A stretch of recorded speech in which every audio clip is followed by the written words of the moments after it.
Émission et propagation d'un son. Problématique. Comment mesurer la vitesse du son dans l'air avec 2 smartphones ou tablettes? On utilise pour cette expérience 2 smartphones, l'application Fifox ainsi qu'un mètre. Le protocole suivi. Tout d'abord, chaque expérimentateur se place derrière un smartphone. Ensuite, le premier expérimentateur tape dans ses mains tout près de S1, ce qui déclenche les 2 chronomètres décalés. Enfin, le second expérimentateur tape dans ses mains pour arrêter les 2 chronomètres. Voici l'expérience faite ainsi que les 2 résultats. Le temps du premier smartphone, le temps du second smartphone. On sait que T2 égale T1 plus D sur C, que T4 égale T3 plus D sur C et que la distance est de 3,5 mètres.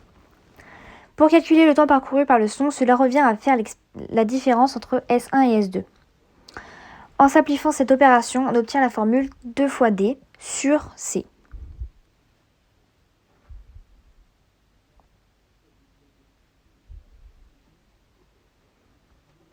Sachant que TS1 égale 0,262 et TS2 égale 0,256, on a déduit que la formule de la célérité égale 2 fois distance sur le temps de S1 moins le temps de S2. Après calcul fait, on trouve 368 mètres par seconde. L'amélioration qui pourrait être apportée est d'être dans une pièce silencieuse.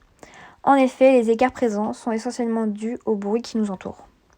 Pour mesurer la vitesse du son dans l'air, il suffit d'utiliser l'application Fifox, mais aussi se trouver dans une pièce silencieuse et appliquer le protocole.